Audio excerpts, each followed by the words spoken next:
ఓం శాంతి. మే 23వ తారీఖు 2025 ప్రాతఃమురళి. ఓం శాంతి. బాబ్దాదా మధువనము. ఈరోజు మధుర మహావాక్యాలు బాబా చెప్తున్నారు. మధురమైన పిల్లలు, మిమ్మల్ని ఈ తీరము నుండి ఆవలి తీరానికి తీసుకువెళ్లేందుకు మీకు నావికుడు లభించారు. మీ పాదాలు ఇప్పుడు ఈ పాత ప్రపంచంలో లేవు. మీ లంగరు ఎత్తివేయబడింది. ప్రశ్న: ఇంద్రజాలికుడైన తండ్రి యొక్క అద్భుతమైన ఇంద్రజాలమేమిటి? అది ఇంకెవ్వరూ చెయ్యలేరు. జవాబు: గవ్వతుల్యమైన ఆత్మను వజ్రతుల్యంగా తయారు చేయడము, తోట యజమానిగా అయ్యి ముళ్లను పుష్పాలుగా తయారు చేయడము, ఇది చాలా అద్భుతమైన ఇంద్రజాలము. దీనిని ఇంద్రజాలికుడైన తండ్రి ఒక్కరే చేస్తారు, ఇంకెవ్వరూ చెయ్యలేరు. మనుషులు ధనం సంపాదించుకోవడం కోసం ఇంద్రజాలికునుగా పిలిపించుకుంటారు, కానీ వారు తండ్రి వంటి ఇంద్రజాలాన్ని చెయ్యలేరు. ఓం శాంతి. మొత్తం సృష్టి చక్రములో లేక డ్రామాలో తండ్రి ఒకేసారి వస్తారు. ఇంకే సత్సంగాలు మొదలైన వాటిలో ఇలా భావించరు. అక్కడ కథను వినిపించేవారు తండ్రి కారు, అలాగే వినేవారు వారి పిల్లలు కారు. వాస్తవానికి వారు ఫాలోవర్స్ కూడా కారు.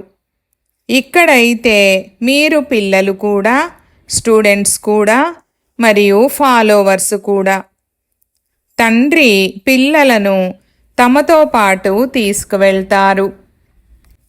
బాబా వెళ్తే మరి పిల్లలు కూడా ఈ చీచీ ప్రపంచము నుండి తమ పుష్పాల ప్రపంచంలోకి వెళ్ళి రాజ్యం చేస్తారు. ఇది పిల్లలైన మీ బుద్ధిలోకి రావాలి. ఈ శరీరములో ఉండే ఆత్మ చాలా సంతోషిస్తుంది. మీ ఆత్మ ఎంతో సంతోషించాలి. అనంతమైన తండ్రి వచ్చి ఉన్నారు. వారు అందరికీ తండ్రి. ఈ వివేకము కూడా కేవలం పిల్లలైన మీకే ఉంది. మిగిలిన ప్రపంచమంతటిలోనైతే అందరూ అవివేకులుగానే ఉన్నారు. తండ్రి కూర్చొని అర్థం చేయిస్తున్నారు. రావణుడు మిమ్మల్ని ఎంత అవివేకులుగా చేసేశాడు. తండ్రి వచ్చి వివేకవంతులుగా తయారు చేస్తారు. మొత్తం విశ్వమంతటిపైన రాజ్యం చేసేందుకు యోగ్యులుగా, అంతటి వివేకవంతులుగా తయారు చేస్తారు. ఎప్పుడైతే భగవంతుడు వచ్చి చదివిస్తారో ఈ విద్యార్థి జీవితము కూడా ఆ సమయంలోనే ఒక్కసారి మాత్రమే ఉంటుంది. ఇదంతా మీ బుద్ధిలో ఉంది. ఇకపోతే ఎవరైతే తమ వ్యాపార వ్యవహారాలు మొదలైన వాటిలో ఎంతగానో చిక్కుకొని ఉంటారో వారి బుద్ధిలోకి ఎప్పుడూ భగవంతుడు చదివిస్తున్నారన్నది రాదు. వారికైతే తమ వ్యాపారాలు మొదలైనవే గుర్తుంటాయి. కనుక భగవంతుడు మనల్ని చదివిస్తున్నారన్నది పిల్లలైన మీకు తెలుసు. కావున మీరు ఎంత హర్షితంగా ఉండాలి. మిగిలిన వారంతా సాధారణమైన వారికి పిల్లలు. మీరైతే భగవంతుని పిల్లలుగా అయ్యారు. కావున పిల్లలైన మీకు అపారమైన సంతోషం ఉండాలి. కొందరైతే చాలా హర్షితంగా ఉంటారు. కానీ కొందరైతే బాబా, మేము మురళి వినిపించలేకపోతున్నాము, ఇది జరుగుతుంది, అది జరుగుతుందని అంటారు. అరే, మురళిని వినిపించడము కష్టమేమీ కాదు. భక్తి మార్గములో సాధు సన్యాసులు మొదలైన వారిని మేము ఈశ్వరుణ్ణి ఎలా కలుసుకోవాలని అడుగుతారు. కానీ వారికి అది తెలియదు. కేవలం వేలుతో పైకి చూపిస్తూ భగవంతుణ్ణి స్మృతి చేయండని చెప్తారు. దానికే వాళ్ళు సంతోషపడిపోతారు. కానీ అతను ఎవరు అన్నది ప్రపంచంలో ఎవ్వరికీ తెలీదు. తమ తండ్రి గురించి ఎవ్వరికీ తెలీదు. ఈ డ్రామాయే అలా తయారు చేయబడి ఉంది. మళ్ళీ కూడా మర్చిపోతారు. అలాగని మీలో కూడా అందరికీ తండ్రి గురించి మరియు రచన గురించి తెలుసు అని కాదు. కొన్ని చోట్ల ఎటువంటి నడవడిక నడుచుకుంటారంటే ఇక చెప్పడానికి వీలు లేనట్లుగా ఉంటుంది. ఆ నషాయే ఎగిరిపోతుంది. ఇప్పుడు పిల్లలైన మీ పాదాలు పాత ప్రపంచంలో లేనట్లే ఉన్నాయి. కలియుగి ప్రపంచము నుండి ఇప్పుడు పాదాలు పైకి లేచాయని మీకు తెలుసు. నావ యొక్క లంగరు ఎత్తివేయబడింది. ఇప్పుడు మనం వెళ్ళిపోతున్నాము. తండ్రి మనల్ని ఎక్కడకు తీసుకువెళ్తారన్నది బుద్ధిలో ఉంది. ఎందుకంటే తండ్రి నావికుడు కూడా, అలాగే తోట యజమాని కూడా. వారు ముళ్లను పుష్పాలుగా తయారు చేస్తారు. ముళ్లను పుష్పాలుగా తయారు చేసే వారి వంటి తోట యజమాని ఇంకెవ్వరూ లేరు. ఈ ఇంద్రజాలమేమైనా తక్కువదా? వారు గవ్వతుల్యమైన ఆత్మను వజ్రతుల్యంగా తయారు చేస్తారు. ఈ రోజుల్లో ఇంద్రజాలికులు ఎందరో వెలువడ్డారు. ఇది మోసం చేసేవారి ప్రపంచము. తండ్రి సద్గురువు. సద్గురువు అకాలుడని అంటారు కూడా. ఎంతో నషాతో అలా అంటారు. సద్గురువు ఒక్కరే, సర్వుల సద్గతిదాత ఒక్కరే అని స్వయమే అంటున్నప్పుడు మరి స్వయాన్ని గురువుగా ఎందుకు చెప్పుకోవాలి? వాళ్ళు అర్థం చేసుకోరు. అలాగే మనుషులు ఏమీ అర్థం చేసుకోరు. అసలు ఈ పాత ప్రపంచంలో ఏముందని? బాబా కొత్త ఇంటిని తయారు చేస్తున్నారని పిల్లలకు తెలిసినప్పుడు కొత్త ఇంటిని ద్వేషిస్తూ పాత ఇంటిపై ప్రీతిని పెట్టుకునేవారు ఎవరు ఉంటారు? బుద్ధిలో కొత్త ఇల్లే గుర్తుంటుంది. మీరు అనంతమైన తండ్రికి పిల్లలుగా అయ్యారు. కావున మీకు స్మృతి ఉండాలి. తండ్రి మన కొరకు కొత్త ప్రపంచాన్ని తయారు చేస్తున్నారు అని. మనం ఆ కొత్త ప్రపంచంలోకి వెళ్తాము. ఆ కొత్త ప్రపంచానికి అనేక పేర్లు ఉన్నాయి. సత్యయుగము, హెవెన్, ప్యారడైజ్, వైకుంఠము మొదలైనవి. మీ బుద్ధి ఇప్పుడు పాత ప్రపంచం నుండి తొలగిపోయింది. ఎందుకంటే పాత ప్రపంచంలో దుఃఖమే దుఃఖముంది. దీని పేరే నరకము, ముళ్ళ అడవి, రౌరవ నరకము, కంసపురి. దీని అర్థము కూడా ఎవ్వరికీ తెలీదు. అంతా రాతి బుద్ధి గలవారు కదా. భారత్ పరిస్థితి ఎలా ఉందో చూడండి. తండ్రి అంటారు, ఈ సమయంలో అందరూ రాతి బుద్ధి కలవారిగా ఉన్నారు. సత్యయుగములో యథా రాజారాణి తథా ప్రజ, అందరూ పారసబుద్ధి కలవారు. ఇక్కడైతే అంతా ప్రజలపై ప్రజల రాజ్యము. అందుకే అందరివి స్టాంపులు తయారు చేస్తూ ఉంటారు. పిల్లలైన మీ బుద్ధిలో ఇది గుర్తుండాలి. ఉన్నతోన్నతమైన వారు తండ్రి. ఆ తర్వాత రెండవ నెంబరులో ఉన్నతమైన వారెవరు? బ్రహ్మ, విష్ణు, శంకరులది ఎటువంటి గొప్పతనము లేదు. శంకరుని విషయంలో వస్త్రధారణ మొదలైన వాటిని ఎలా చేసేశారు? అతను భంగు తాగుతారని, ఉమ్మెత్త తింటారని చెప్తారు. ఇది అవమానపరచడమే కదా. వాస్తవానికి ఈ విషయాలేవీ ఉండవు. వీరు తమ ధర్మాన్నే మర్చిపోయారు. తమ దేవతల గురించి ఏమేమి చెప్తూ ఉంటారు, ఎంతగా అవమానిస్తారు. అందుకే తండ్రి అంటారు, నన్ను అవమానపరిచారు, అలాగే శంకరుణ్ణి, బ్రహ్మను కూడా అవమానపరిచారు. విష్ణువును అవమానపరచడము జరగదు. వాస్తవానికి గుప్తంగా అతడిని కూడా అవమానపరుస్తారు.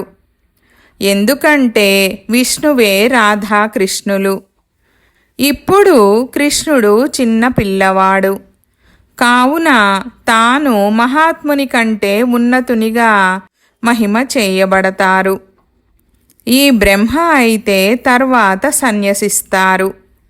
కానీ అతడైతే చిన్న పిల్లవాడు, ముందే పవిత్రుడు.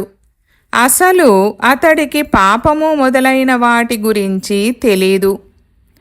ఉన్నతోన్నతమైన వారు శివబాబా. పాపం మనుషులకు ప్రజాపిత బ్రహ్మ ఎక్కడ ఉండాలి అన్నది తెలియదు. ప్రజాపిత బ్రహ్మను శరీరధారిగానే చూపిస్తారు. అజ్మీర్లో వారి మందిరము ఉంది. బ్రహ్మకు మీసము గడ్డము చూపిస్తారు. శంకరునికి, విష్ణువుకు చూపించరు. ఇది అర్థం చేసుకోవలసిన విషయము. ప్రజాపిత బ్రహ్మ సూక్ష్మవతనంలో ఎలా ఉంటారు? వారు ఇక్కడ ఉండాలి. ఈ సమయంలో బ్రహ్మకు ఎంతమంది సంతానము? ప్రజాపిత బ్రహ్మకుమార కుమారీలు ఎంతోమంది ఉన్నారని రాసి ఉంది. కావున తప్పకుండా ప్రజాపిత బ్రహ్మ ఉంటారు. వారు చైతన్యమైనవారు కావున తప్పకుండా ఏదో ఒకటి చేస్తారు కదా. ప్రజాపిత బ్రహ్మ కేవలం పిల్లలకు జన్మనివ్వడం మాత్రమేనా, లేక ఇంకేమైనా కూడా చేస్తారా? ఆదిదేవు బ్రహ్మ మరియు ఆదిదేవి సరస్వతిని అంటారు. కానీ వారి పాత్ర ఏమిటనేది ఎవ్వరికీ తెలీదు. వారు రచయిత అయినట్లయితే తప్పకుండా ఒకప్పుడు ఇక్కడ ఉండి వెళ్ళి ఉంటారు.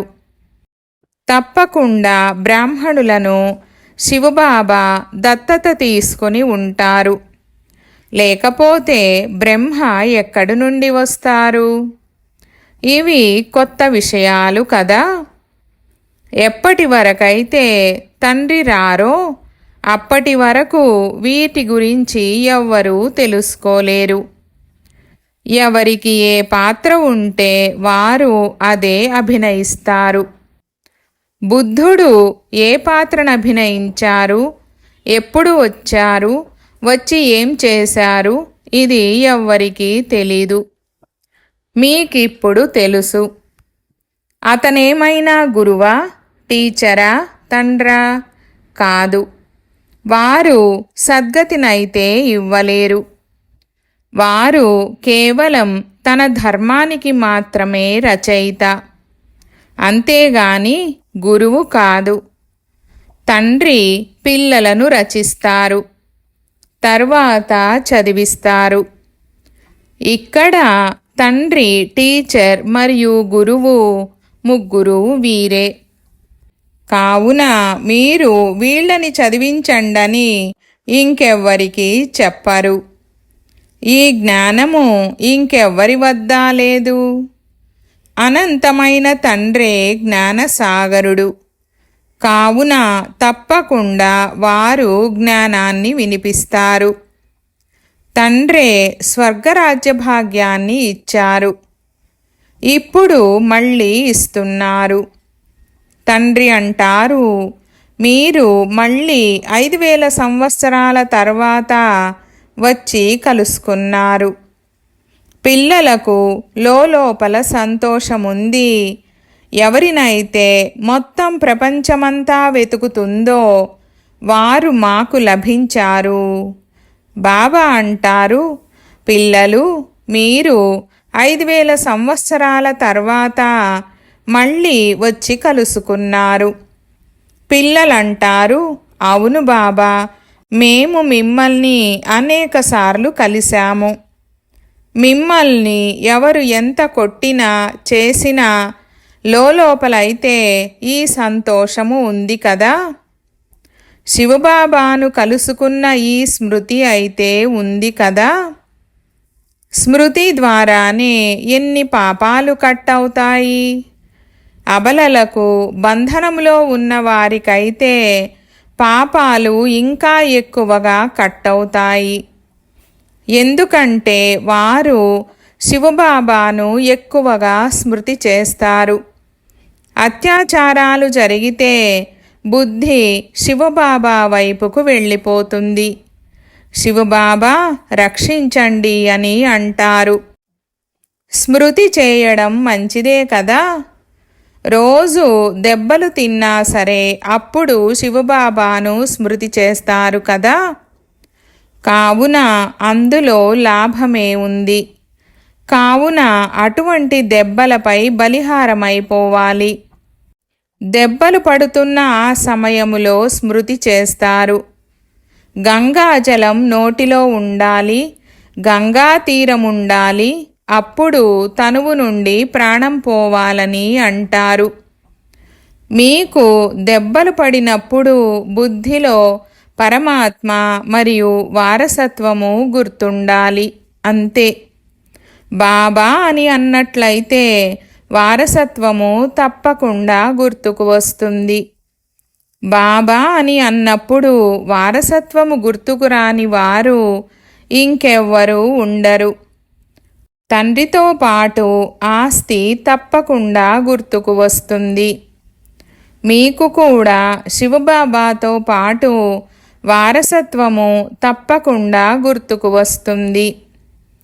వారైతే మీకు విషం కోసం, వికారాల కోసం దెబ్బలు కొట్టి శివబాబాను గుర్తు తెప్పిస్తారు.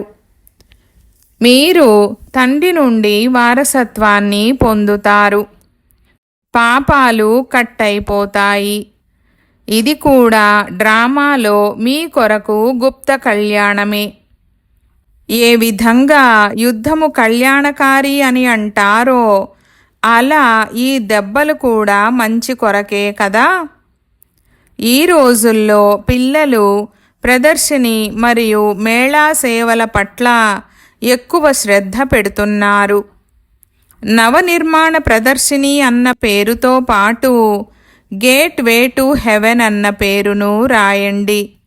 2 పేర్లు ఉండాలి.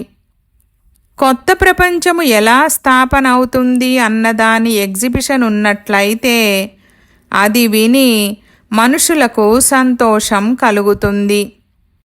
కొత్త ప్రపంచం ఎలా స్థాపన అవుతుంది, దానికోసం ఈ చిత్రాలను తయారు చేశారు, వచ్చి చూడండని చెప్పండి.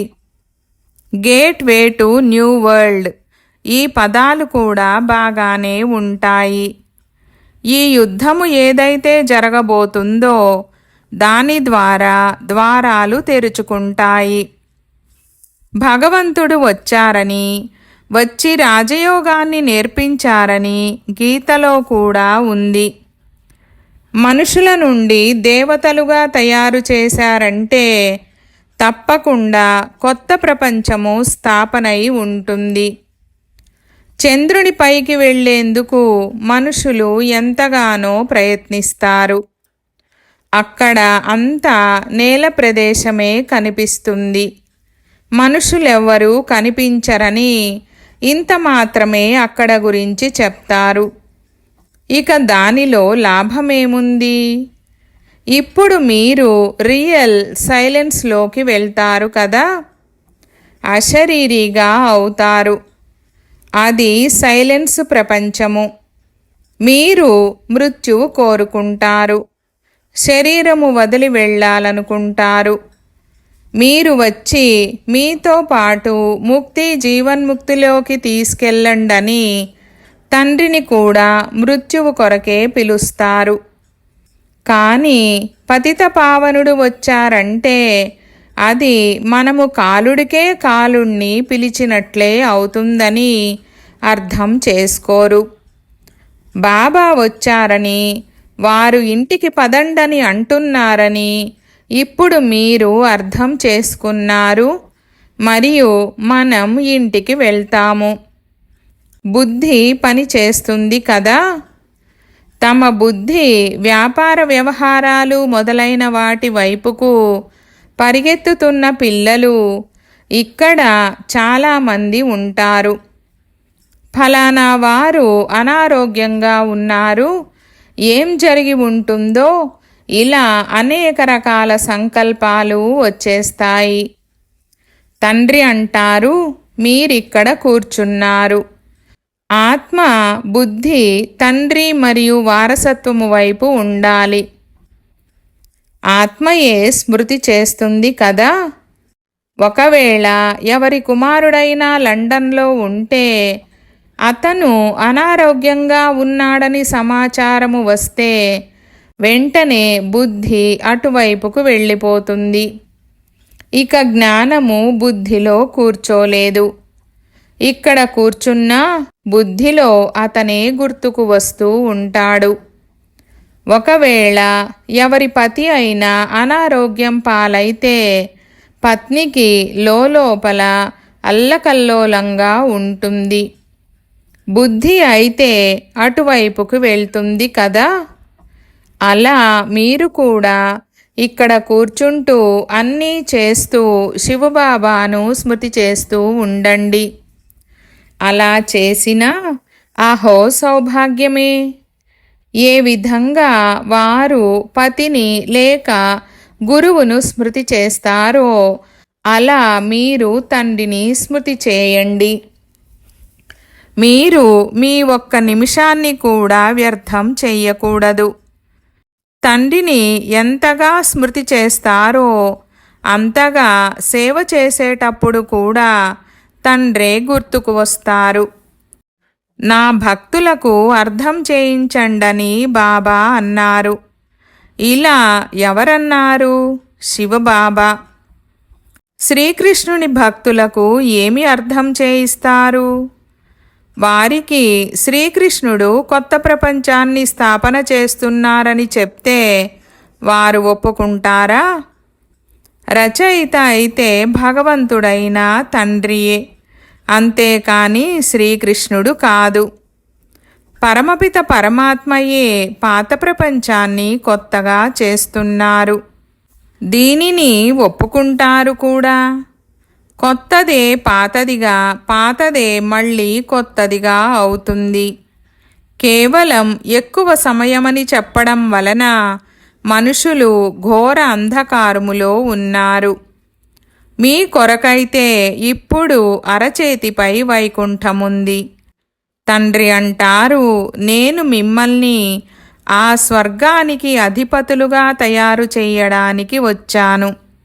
మరి అలా అవుతారా? వాహ్, ఎందుకు అవ్వము? అచ్చా, మరి నన్ను స్మృతి చేయండి, పవిత్రంగా అవ్వండి. స్మృతి ద్వారానే పాపాలు భస్మమవుతాయి. వికర్మల భారము ఆత్మపైనే ఉంది, అంతేగాని శరీరముపై కాదని పిల్లలైనా మీకు తెలుసు. ఒకవేళ శరీరముపై పాపభారమున్నట్లయితే శరీరాన్ని కాల్చినప్పుడు దానితో పాటుగా పాపాలు కూడా కాలిపోతాయి. ఆత్మ అయితే అవినాశి, అందులో కేవలం మలినాలు కలుస్తాయి. వాటిని తొలగించేందుకు తండ్రి ఒకే యుక్తిని తెలియజేస్తున్నారు, స్మృతి చేయండి. పతితము నుండి పావనంగా తయారయ్యే యుక్తి ఎంత బాగుంది. మందిరాలు నిర్మించేవారు, శివుని పూజను చేసేవారు కూడా భక్తులే కదా. పూజారిని ఎప్పుడూ పూజ్యుడని అనలేము. అచ్చా, मीठे मीठे सिकी लधे बच्चों प्रति मात पिता बाप दादा का याद प्यार और गुड मॉर्निंग। रूहानी बाप की रूहानी बच्चों को नमस्ते। हम रूहानी बच्चों की रूहानी बाप दादा को याद प्यार गुड मॉर्निंग और నమస్తే నమస్తే బాబా నమస్తే. ధారణ కొరకు ముఖ్య సారము 1వ పాయింట్. ఎవరినైతే మొత్తం ప్రపంచమంతా వెతుకుతుందో ఆ బాబా మనకు లభించారు. ఈ సంతోషంలోనే ఉండాలి. స్మృతి ద్వారానే పాపాలు కట్టవుతాయి. అందుకే ఎట్టి పరిస్థితులలోనైనా తండ్రిని మరియు వారసత్వాన్ని స్మృతి చేయాలి. మీ సమయంలో ఒక్క నిమిషాన్ని కూడా వ్యర్థం చెయ్యకూడదు. 2వ పాయింట్. ఈ పాత ప్రపంచము నుండి బుద్ధి లంగరును ఎత్తివేయాలి. బాబా మన కొరకు కొత్త ఇంటిని తయారు చేస్తున్నారు. ఇది రౌరవ నరకము, కంసపురి. మనం వైకుంఠపురిలోకి వెళ్తాము. సదా ఈ స్మృతిలో ఉండాలి. వరదానము. విహంగ మార్గపు సేవ ద్వారా విశ్వ పరివర్తన కార్యాన్ని సంపన్నం చేసే సత్యమైన సేవాధారి భవ. వివరణ. విహంగ మార్గపు సేవ చేసేందుకు సంఘటిత రూపంలో రూప్ మరియు బసంత్, యోగ స్వరూపము మరియు జ్ఞాన స్వరూపము, ఈ 2 విషయాల బ్యాలెన్సు కావాలి. ఏ విధంగా బసంత్ రూపముతో జ్ఞానస్వరూపముతో ఒకే సమయంలో అనేక ఆత్మలకు సందేశం ఇచ్చే కార్యము చేస్తారో అలాగే రూప్ అనగా స్మృతి బలము ద్వారా, శ్రేష్ఠ సంకల్పాల బలము ద్వారా విహంగ మార్గపు సేవను చేయండి. దీని ఇన్వెన్షన్ను కూడా కనుగొనండి. అలాగే సంఘటిత రూపంలో దృఢ సంకల్పముతో పాత సంస్కారాలు, స్వభావము మరియు పాత నడవడిక అనే నువ్వులు యవలను జ్ఞానములో స్వాహ చేయండి. అప్పుడు విశ్వ పరివర్తన కార్యము సంపన్నమవుతుంది మరియు యజ్ఞం యొక్క సమాప్తి జరుగుతుంది. స్లోగన్. బాలకులు మరియు యజమానులుగా ఉండే బ్యాలెన్సుతో ప్లాన్ను ప్రాక్టికల్లోకి తీసుకురండి. ఈరోజు అవ్యక్త ఇషారా పాయింట్. ఈ ఈశ్వరీయ సేవలో అతి పెద్ద పుణ్యము పవిత్రత యొక్క దానం ఇవ్వడం, పవిత్రంగా అవ్వడము మరియు ఇతరులను తయారు చేయడమే పుణ్యాత్మగా అవ్వడము. ఎందుకంటే ఏ ఆత్మనైనా ఆత్మహత్య అనే మహాపాపము నుండి విడిపిస్తారు. అపవిత్రత అనేది ఆత్మహత్య వంటిది. పవిత్రత ప్రాణదానము వంటిది. ఎవరి దుఃఖాన్నైనా తీసుకొని సుఖాన్నివ్వడము ఇదే అన్నింటికన్నా అతిపెద్ద పుణ్యకార్యము. ఇటువంటి పుణ్యము చేస్తూ చేస్తూ పుణ్యాత్మగా అయిపోతారు. ఓం శాంతి.